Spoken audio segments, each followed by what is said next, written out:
Pay-to-win Minecraft servers have become pretty infamous across YouTube and the Minecraft multiplayer community, with players crusading against their existence, using exploits to dupe or crash servers. The fight against pay-to-win Minecraft servers is one of which now spans many years. However, the situation is not only exclusive to Java Edition, and did you know that Minecraft Bedrock servers have an entire shady and pay-to-win world of their own? And no, I'm not talking about the big popular featured servers, I'm talking about Bedrock Realms. That's right, unbeknownst to most, there are hidden Bedrock pay-to-win servers that use Minecraft Realms, allowing you to go as far as purchasing staff, like admin.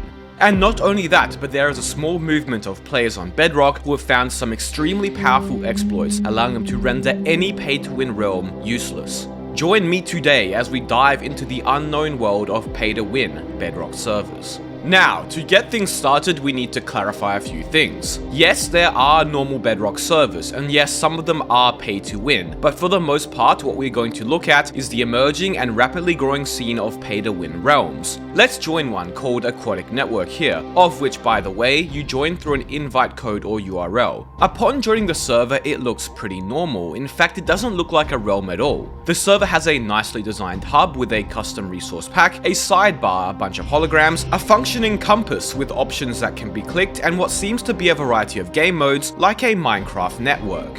The server seems to be skyblock, and as I continued exploring, it only seemed more and more just like a normal skyblock server. There were kits to get free items, NPCs with quests to earn rewards, and even a prison-style mining area. It was a bit scuffed, a few invisible NPCs, and there were some odd rules, such as no small or invisible skins, whatever that means, but in general, it's all entirely playable. This is where things begin to unravel though. As I used the compass to navigate to the teleport island option, I was promptly teleported into what seemed to be a cut-off, super flat world. At first I thought I was just lagging, but no, I could destroy blocks and move around fine. And then I fell into the void because a chunk was missing. Got teleported back to spawn, and then warped to my island again like normal. And then it all made sense. This is all one super flat world here. The spawn, islands, warps and everything is all built and contained in the same world. Servers don't do this, as I'm sure you are aware. On a normal skyblock server, when you warp to your island from spawn, you are actually being transferred to a different server, as if you were joining a Bed Wars lobby, for example. Upon trying to teleport back to spawn, I also realized that the server had virtually no commands,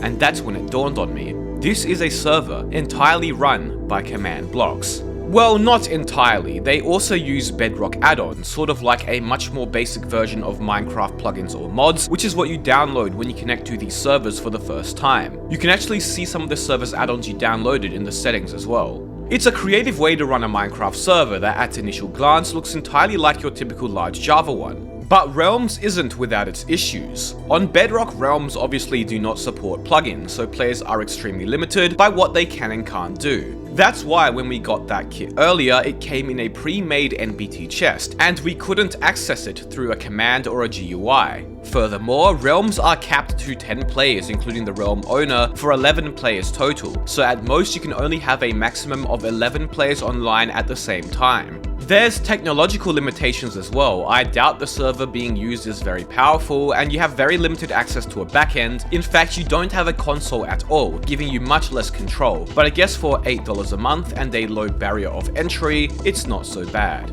But here is where things begin to get strange. A lot of these realms organize and cultivate their community through a Discord, and almost all of them do not have a website. The few of these servers that do have a website often only have the basic server store and are riddled with spelling errors. Because many of these servers grow through pure Discord promotion alone, you can often find dedicated Discord channels in larger Bedrock servers just for realm promotion, or even Discords with thousands of members where you can look for Bedrock realms. Some of these Discords are clearly making money from selling promotions as well. It's an interesting money-making strategy. So since these servers are spending money to advertise, they probably need to make money as well, which is why many have begun adopting the traditional pay-to-win mechanics, including ranks, premium items and spawners, crates, kits, special access to worlds, money, and more. These aren't too bad all things considered, with some server owners even letting you negotiate the prices of things. That being said, the entire practice is questionable. I'm going to go out on a limb and mention that the individuals running these servers probably aren't the oldest or most reputable, and considering there's no third party here to verify the payment because it's done through Discord, and also due to the fact that you can pay in a variety of methods where you can't dispute or refund, I wouldn't be surprised if a lot of scamming goes on. There are also some questionable donation perks, such as $50 to get admin, which you'd be surprised at how common it is.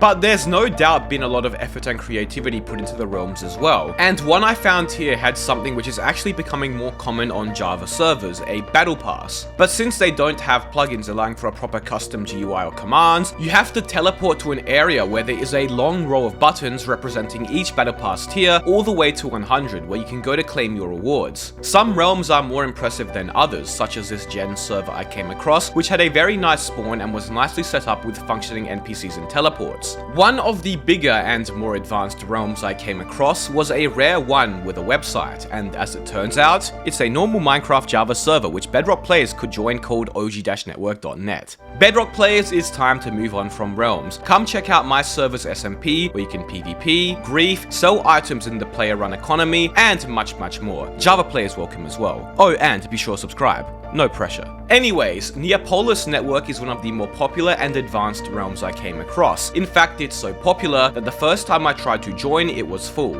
And no, the network in their name isn't just to look cool, but it's actually because they have two realms. Their first realm is a faction server, and they have it set up really well with an auction house, a shop, and more. It's probably the closest you can get to normal factions on realms. And just like a faction server, they seem to have ranks which cost well into the hundreds of dollars, but these weren't on their website, so maybe it's bought with an in-game premium currency instead. Their second realm is another faction server, likely due to the popularity of the first one. Overall, it's pretty interesting to see how Bedrock Realms owners are working within the limitations of the realm they own. They don't seem to be making that much money. One server which had a Discord channel where the owner announced every donation made about $286 in 1 month, which is actually pretty decent for a server capped at 10 players. Not everybody agrees with Bedrock Realms being pay to win though, which has led to the foundation of a Bedrock anti-pay to win movement. I spoke to Bros Magic and Snail, two prominent individuals in the Bedrock anti-pay to win Discord server. And here's where things get interesting, as Bedrock Realms are extremely exploitable.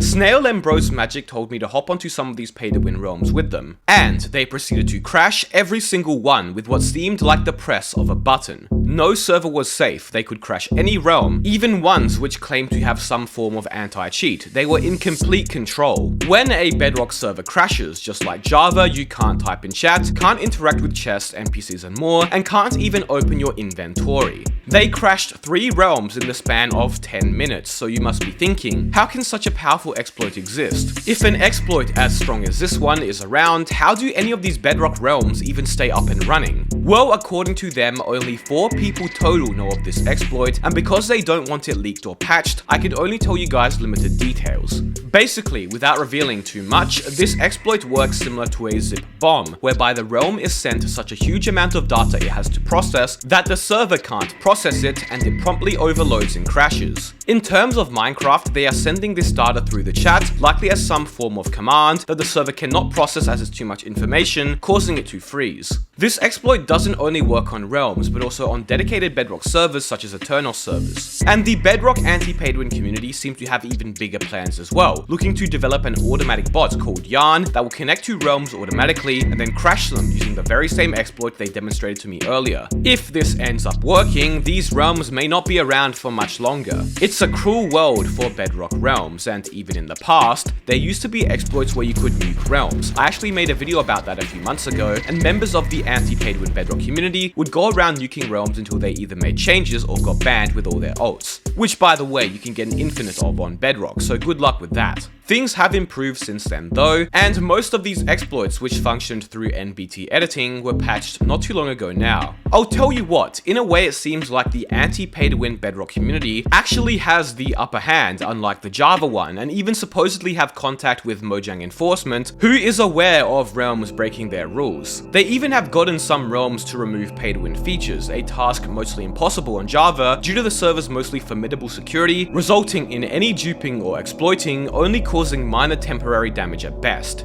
And if they don't want to outright crash servers, they can mess with them in a variety of ways as well. Here's one exploit where whenever Bro's magic swings his arm, it plays a Minecraft sound effect globally. If you get the right annoyingly loud sound effect and spam left click, you can basically ear rape the entire server permanently. And it's really hard to know who's doing the exploit as well. Apparently this works through modifying the packets sent to the server when you swing your arm.